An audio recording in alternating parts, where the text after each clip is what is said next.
And at the same time, we can lift one another up and make the pain of this loss a little easier to bear. So we gather to remember the little things that made a special place in our heart, to remember those happy times when we laughed, and those times when our hearts broke as one. We gather to share the pain, to hurt when you hurt without presuming that our pain is the same, and to understand your emotions can be unpredictable as you try to make sense of it all. We gather to give that gift of grief, to stand beside you in silence when needed and not be uncomfortable with tears, and to allow you the gift of mourning the loss of Jimmy and not lose patience. For grief is God's way of healing a broken heart. I know this is a difficult day. It's tough because you're hurting and there's so many questions you want answered, but answers are hard to come by. We don't understand the timing or the reasons why our lives have to change so drastically. Losing a friend, a neighbor, a treasured family member can leave you sad, confused, possibly even angry, especially when for the Phee family it happens far too often over this past year. In all this time of confusion, I think it was Robert Brault who said it best when he said the very best gift we can give to one another is understanding, even when we ourselves do not understand. Now, today's not easy, but it is worth the pain. We're not going to be able to take away the hurting in your heart, but we are going to remember a man who lived his life to the fullest, a man who impacted you and will remain a part of who you are. Let's open up this service now, if we would, with a prayer. Let's pray. Dear Father, feel confusion, pain, and even anger at losing Jimmy and not break faith with your unending love. We ask you to calm our minds and reassure us of your love for us and for Jimmy, even as we know he's now with you in heaven. So thank you for giving us hope, a hope that goes beyond death. And thank you for the plan that you have for each one of us, one that will restore peace to our bodies and to our minds. And as we remember Jim, fill us with your love and your calming spirit. In your name we pray. Amen.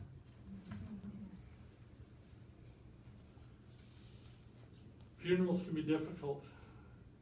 It reminds us that we've lost someone who's important, someone who influenced us, maybe changed our lives. Jimmy was well loved and will be remembered for good times and happy memories. So that's where we'll focus on today. It is a celebration of his life. Yes, there is sorrow that he's not here as he was before, but there's also gratitude because you had a chance to be a part of his life. There's so many places you could have been today, but the fact that you're here speaks volumes to the family, the respect that you had for Jimmy. So together now, we support his wife, Pat, his sons and their families, and so many other relatives. I'm not going to try and name all of you, but all these other relatives, friends, golfing foursomes, colleagues, neighbors, cherished friends. And there's also a number of family members that couldn't be here. And we think of them and how they're remembering Jimmy today without the help of this service. Jimmy was a unique man. Jimmy was Jimmy. He had his passions and his hobbies.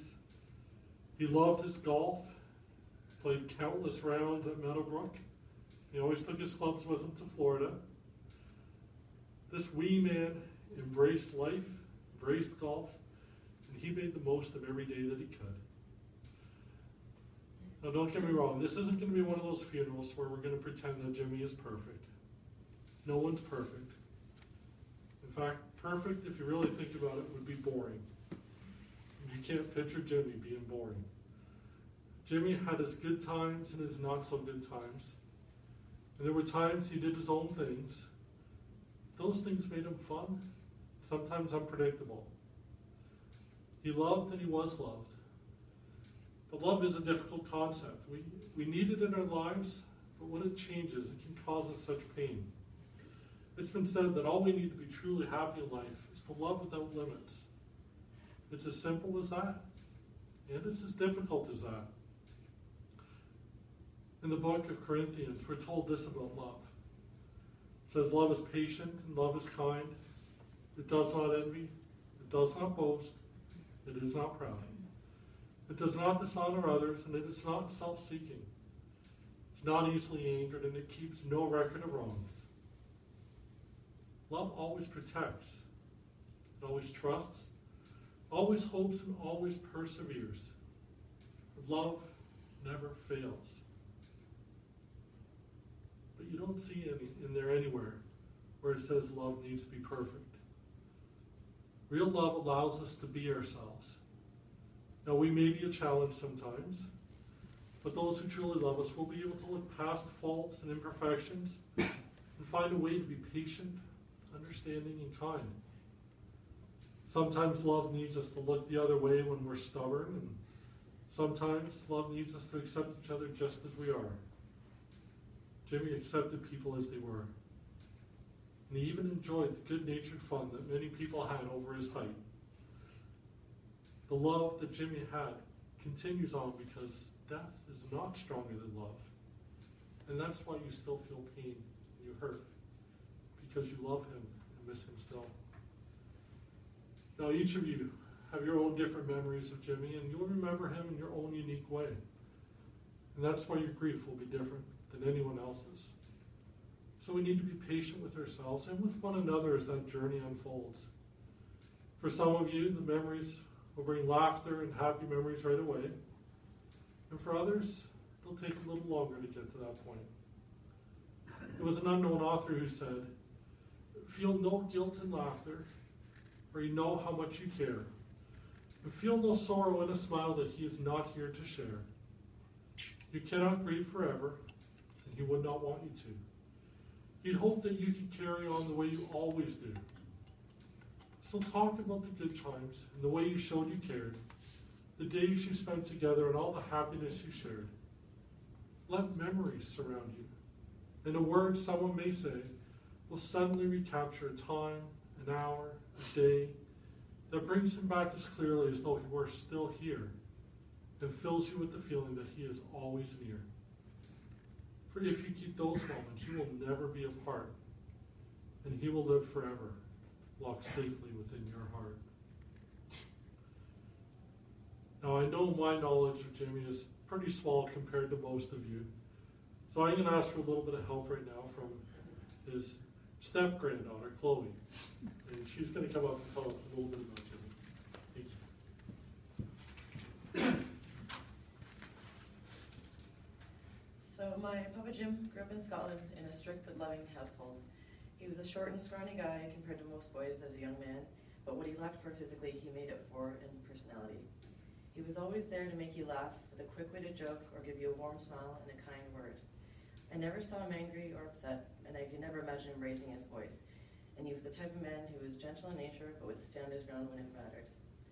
I learned of his tougher side when I heard him tell stories about working in the courts, transferring people like Paul Bernardo, which didn't faze him at all. He had prisoners who would try to push him around or provoke him because they saw this small old man in front of them, but they had no idea who they were dealing with. He never let anyone push him around or others around. And being the oldest grandchild, I'm grateful I got to spend so much time with him. He inspired me to always see the good in the world and to be optimistic despite any circumstance, all while having a good laugh. He was the type of man to be happy he was alive and share that happiness with everyone else. Even after having a stroke and moving to his new home in the past year, he always had the same smile plastered on his face with the same old jokes he would crack. He never let his circumstance dissuade him from enjoying his life to the fullest. He made friends every time he stepped outside his door, and I'm so happy that the people there got to know him the way I got to know him, even for a little bit. He was the first grandfather I knew I had, and as a child I thought he was the only one. And after finding out he was my step-grandfather, it never changed anything. He made me feel loved every time I got to see him, and even when I wasn't there, he made sure I knew he was thinking about me. I remember he used to give me and my sister a toonie every time we visited, and even sometimes I wasn't able to go, so he would always send it home and make sure I got it, just to make sure I knew that he was thinking of me. It wasn't about the money, but it was about knowing that my Papa Jim went out of his way just to make sure I knew he was thinking about me and loved me. That was exactly the type of person he was. He just made sure you knew he was there for you if you ever needed anything. Even as a teenager, he would drive all the way out to the edge of Scarborough to pick me up late at night instead of making me take the bus while I was at a friend's house. And, I mean, I could have done it, but he just wanted me to know that he was there no matter what. Whether you knew him as a friend, colleague, or family member, I'm sure you all have the same level of appreciation and love for a man that lived his life with integrity and a genuine love of life and laughter. Today is our chance to say thank you to Jimmy Phee for touching our lives the way you did. And on behalf of all his grandchildren, I would like to say how much we respected him and how much we'll miss this wee man's spirit. Thank you.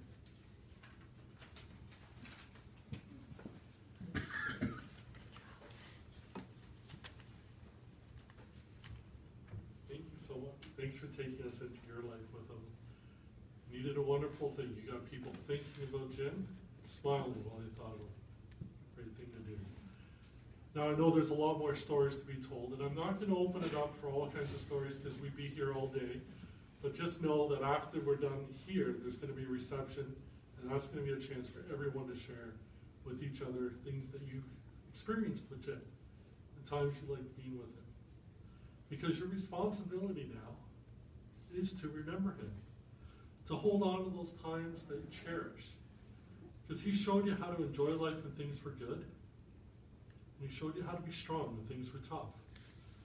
Even in the worst of times, Jim showed you that there was always hope and always something to look forward to. Now, as you remember him, you'll have some moments when you need a little more strength to face the day. Some of you will find that strength from within yourself, but many will need to reach out in a faith beyond ourselves.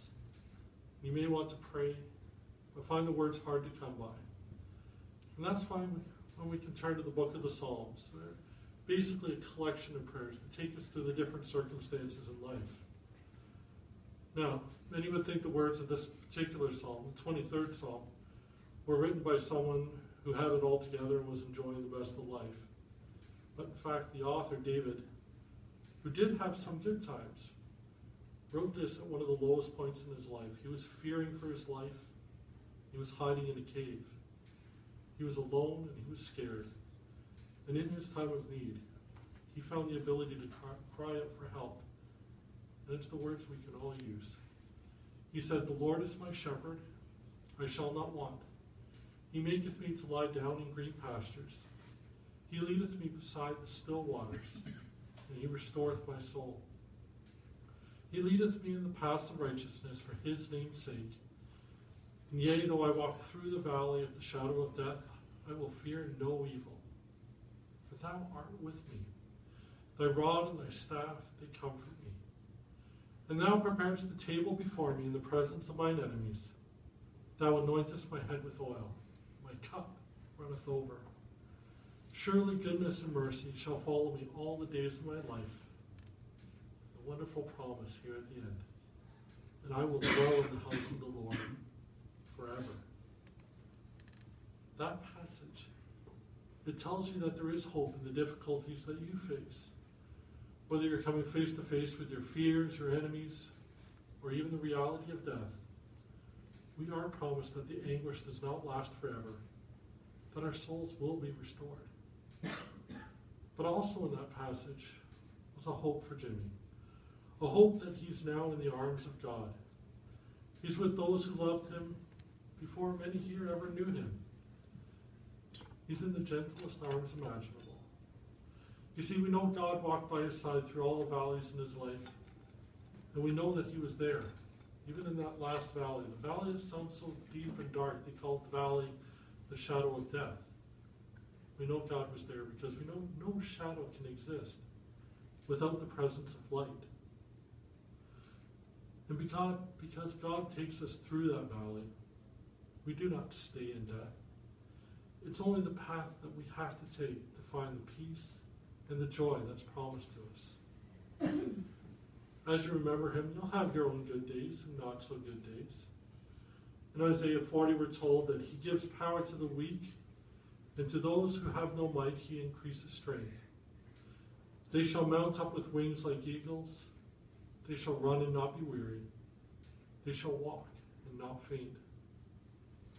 Some days We're feeling like the weight of the world is upon us, that sorrow's all around us, and we're trying not to faint under the pressures of life.